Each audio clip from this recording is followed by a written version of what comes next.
السلام علیکم dear students, میں الائٹ اسکول خیالی کیمپس سے کلاس سہارن کی ٹیچر آج آپ کو اسلامیات پڑھاؤں گی۔ اسلامیات کا ہمارا عنوان ہے آج کا ارکان اسلام۔ تو پیارے بچوں، دین اسلام کے معنی اطاعت اور فرما برداری کے ہیں۔ ارکان رکن کی جمع ہے جس کے معنی ہے ستون۔ جس طرح کوئی عمارت بغیر ستون کے کھڑی نہیں رہ سکتی، اس طرح ہمارا دین بھی اسلام بھی ایک عمارت کی مانند ہے جو ستون کے بغیر قائم نہیں رہ سکتا۔ ہمارے دین اسلام کے 5 ستون ہیں یا ارکان ہیں۔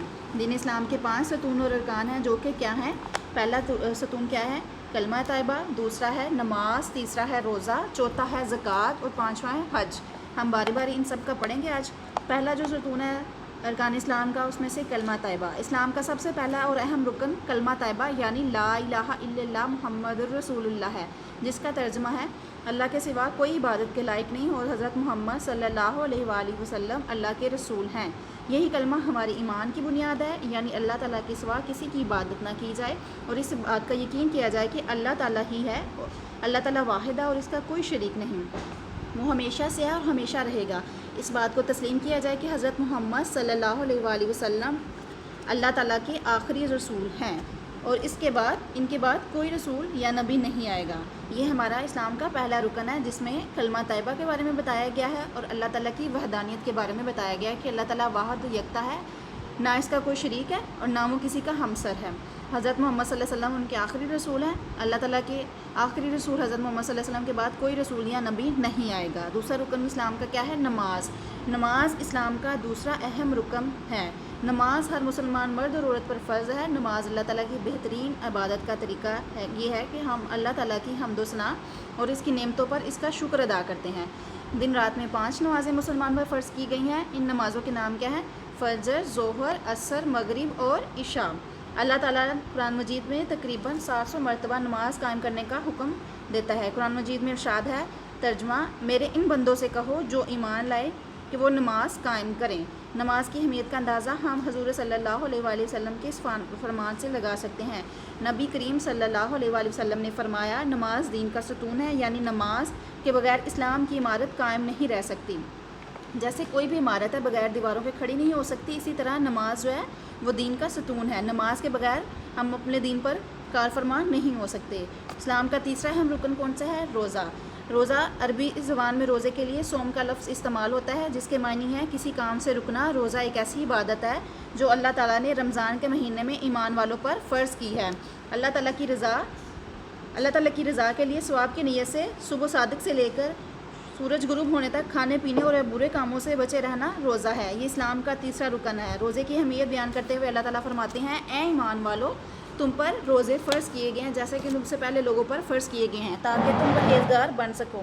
یعنی روزہ نہ صرف انسان کو گناہوں سے محفوظ رکھتا ہے بلکہ اس کو نیک اور پرہیزگار بھی بناتا ہے۔ اس لیے نبی کریم صلی اللہ علیہ وسلم نے روزے کو برائیوں سے بچنے کے لیے ڈال کہا ہے۔ اسلام کا چوتھا رکن کیا ہے؟ زکوٰۃ۔ زکوٰۃ کا مطلب ہے کہ پاک کرنا۔ اللہ تعالیٰ نے قرآن مجید میں نماز کے ساتھ ساتھ زکوٰۃ ادا کرنے کا حکم دیا ہے۔ زکوٰۃ ان مسلمانوں پر فرض ہے جن کے پاس ایک خاص مقدار میں سونا، چاندی، روپیہ یا سامان تجارت موجود ہو، اس مال کو جمع کیے ہوئے پورا 1 سال گزر چکا ہو۔ کہ زکوٰۃ کن لوگوں پر فرض ہے؟ جن کے پاس ایک خاص مقدار میں سونا، چاندی، روپیہ، پیسہ جو سامان تجارت کے لیے ضروری سامان وغیرہ ہے وہ موجود ہو اور اس کو جمع کیے ہوئے 1 سال کا عرصہ گزر چکا ہو، ان لوگوں پر زکوٰۃ فرض ہے۔ زکوٰۃ دینے کا یہ فائدہ ہوتا ہے کہ زکوٰۃ سے غریب اور ضرورت مند جو ہیں وہ مسلمانوں کی مدد ہو جاتی ہے اور انہیں بھی اپنی معاشی مسائل حل کرنے میں آسانی ہوتی ہے۔ زکوٰۃ دینے والے کو یہ فائدہ ہوتا ہے کہ مال زکوٰۃ دینے سے پاک ہو جاتا ہے اور مال میں برکت پیدا ہوتی ہے اور اس میں اضافہ ہوتا ہے۔ بے شک اللہ تعالیٰ فرماتا ہے کہ اگر تم کسی کو زکوٰۃ دو گے تو تمہارے مال میں برکت ڈال دوں گا۔ ایسے لوگ جو اللہ اس لیے زکوٰۃ نہیں ادا کرتے کہ زکوٰۃ دینے سے ان کا مال کم ہو جائے گا، تو ایسے لوگوں کے لیے اللہ تعالیٰ فرماتا ہے کہ یہ مال ان کے لیے سخت تباہی کا باعث ہوگا۔ یہ اسلام کا چوتھا اہم رکن ہے۔ اسلام کا 5واں رکن اور آخری رکن کون سا ہے؟ حج۔ حج کے لغوی معنی زیارت کا ارادہ کرنا۔ اسے حج اس لیے کہا گیا کہ اس میں انسان بیت اللہ کی زیارت کا ارادہ کرتا ہے۔ حج اسلام کا 5واں اہم رکن ہے۔ حج ان مسلمانوں پر فرض ہے جن کے پاس اتنا مال و دولت ہو کہ وہ حج کے اخراجات برداشت کر سکے اور صحت مند و تندرست ہوں۔ حج کے لیے جو ہے وہ انسان کا صحت مند و تندرست ہونا ضروری ہے۔ بے شک کہا جاتا ہے کہ جوانی کا حج جو ہے وہ زیادہ مقبول ہے۔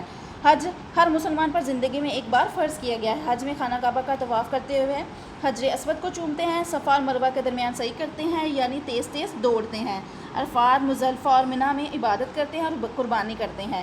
اس طرح یہ پورا سفر عبادت ہے۔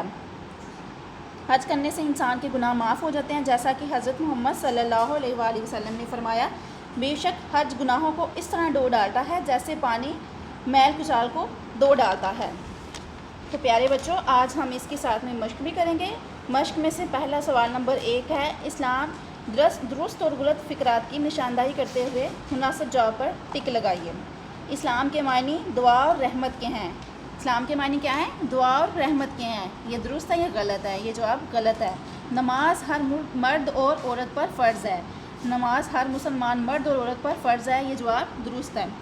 ایمان والوں پر ربیع الاول کے مہینے کے روزے فرض کیے گئے ہیں۔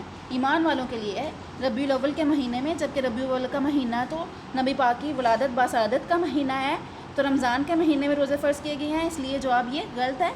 زکوٰۃ دینے سے مال میں برکت پیدا ہوتی ہے۔ بے شک زکوٰۃ دینے سے اللہ تعالیٰ فرماتا ہے کہ تم اگر زکوٰۃ دو گے تو میں تمہارا مال پاک کر دوں گا، تو یہ جواب درست ہے۔ حج ان لوگوں پر فرض ہے جن کو اپنا مال جمع کیے ہوئے 1 سال گزر چکا ہو۔ یہ زکوٰۃ کے لیے یہ اسٹیٹمنٹ ہے کہ زکوٰۃ ان لوگوں پر فرض ہے جن کو اپنا مال جمع کیے ہوئے 1 سال گزر چکا ہو، جبکہ حج اس ہر شخص پر فرض ہے جس کے پاس اتنی دولت ہو کہ وہ حج کے اخراجات برداشت کر سکے اور صحت مند ہو، اس لیے یہ جواب غلط ہے۔ اس کے بعد اگلا سوال نمبر 2 ہے، درست جواب پر دائرہ لکھیے۔ اسلام کا پہلا رکن کیا ہے؟ کلمہ طیبہ، نماز، روزہ۔ اسلام کا پہلا رکن کلمہ طیبہ ہے۔ قرآن مجید میں نماز قائم کرنے کا حکم دیا گیا ہے، کتنی مرتبہ؟ تقریباً 450 بار، تقریباً 750 بار، تقریباً 950 بار، تقریباً 750 بار۔ یہ اس کا درست جواب ہے۔ روزے کے لیے عربی میں لفظ بولا جاتا ہے صلاۃ، صوم، تقویٰ۔ صلاۃ، صوم اور تقویٰ، جبکہ روزے کے لیے بولا جاتا ہے صوم۔ یہ جواب درست ہے۔ زکوٰۃ سال میں دی جاتی ہے 1 بار، 2 بار، 3 بار، 1 بار دی جاتی ہے۔ یہ جواب اس پہ ٹک لگائیں گے آپ۔ حج میں زیارت کی جاتی ہے بیت اللہ کی، بیت المقدس کی، بیت المال کی، بیت اللہ اللہ تعالیٰ کے گھر کی۔ یہ ہمارا سوال نمبر 2 بھی مکمل ہو گیا۔ اس کے بعد سوال نمبر 3 ہے، سوالات کے جوابات دیں۔ ارکان اسلام سے کیا مراد ہے؟ پہلا سوال ہے ہمارا، ارکان اسلام سے کیا مراد ہے؟ ارکان اسلام سے مراد ہے، یہ صفحہ نمبر 13 پہ اس کا جواب ہے، ارکان رکن کی جمع ہے۔ یہاں سے یہ شروع ہو رہا ہے، صفحہ نمبر 13 پہ پہلی لائن ہے، یہاں سے شروع ہو رہا ہے اور لاسٹ والی لائن ہمارے دین اسلام کے 5 ستون یا ارکان ہیں، یہاں تک یہ اس کا جواب ہے۔ ارکان رکن کی جمع ہے جس کے معنی ستون، جس طرح کوئی عمارت ستون کے بغیر کھڑے نہیں رہ سکتی، اس طرح ہمارا دین بھی، اسلام بھی ایک عمارت کی مانند ہے جو ستون کے بغیر قائم نہیں رہ سکتا۔ ہمارے دین اسلام کے 5 ستون یا ارکان ہیں، وہ کون کون سے ہیں؟ کلمہ طیبہ، نماز، روزہ، زکوٰۃ اور حج۔ یہ پہلے سوال کا جواب ہے۔ دوسرے سوال کا جواب ہے، کلمہ طیبہ میں کن 2 باتوں کا بیان ہے؟ کلمہ طیبہ میں کن 2 باتوں کا بیان ہے؟ کلمہ طیبہ کیا ہے؟ اسلام کا پہلا رکن ہے اور اس کے معنی کیا ہے؟ اس کا ترجمہ ہم پڑھ لیتے ہیں، اور یہ کلمہ طیبہ کیا ہے؟ لا الہ الا اللہ محمد الرسول اللہ، کہ اللہ کے سوا کوئی عبادت کے لائق نہیں اور حضرت محمد صلی اللہ علیہ وآلہ وسلم اللہ کے رسول ہیں، کہ اللہ کے سوا کوئی عبادت کے لائق نہیں اور حضرت محمد اللہ کے رسول ہیں۔ سوال نمبر 3، مسلمانوں پر دن میں کتنی نمازیں فرض ہیں؟ سوال نمبر 3، مسلمانوں پر دن میں کتنی نمازیں فرض ہیں؟ اس کا جواب ہے صفحہ نمبر 13 پر، مسلمانوں میں نماز والا ٹاپک ہے، اس کے اندر لائن نمبر 2، مسلمانوں میں دن رات میں 5 نمازیں فرض کی گئی ہیں۔ وہ کون کون سی نمازیں ہیں؟ نماز فجر، نماز ظہر، نماز عصر، نماز مغرب اور نماز عشاء۔ یہ سوال نمبر 3 کا جواب ہے۔ سوال نمبر 4 کا جواب، نماز کو اللہ تعالیٰ کی بہترین عبادت کیوں کہا گیا ہے؟ نماز کو اللہ تعالیٰ کی بہترین عبادت اس لیے کہا گیا ہے، اس کا جوابی صفحہ نمبر 13 پر نماز والے عنوان میں پہلی لائن ہے، نماز اللہ تعالیٰ کی عبادت کا بہترین طریقہ اس لیے کہا گیا ہے کیونکہ اس میں ہم اللہ تعالیٰ کی حمد و ثنا اور اس کی نعمتوں پر اس کا شکر ادا کرتے ہیں۔ بے شک اس میں ہم اللہ تعالیٰ کی بڑائی بیان کرتے ہیں، اس لیے اس کو بہترین عبادت کا طریقہ کہا گیا ہے۔ سوال نمبر 4 ہم کر چکے ہیں۔ سوال نمبر 5 ہے، زکوٰۃ کن لوگوں پر فرض ہے؟ زکوٰۃ، یہ سوال کا جواب صفحہ نمبر 14 پہ ہے۔ زکوٰۃ والے ٹاپک میں زکوٰۃ ہر ان لوگوں پر، مسلمانوں پر فرض ہے جن کے پاس ایک خاص مقدار میں سونا، چاندی، روپیہ، سامان تجارت موجود ہو اور اس مال کو جمع کیے ہوئے 1 سال کا عرصہ گزر چکا ہو۔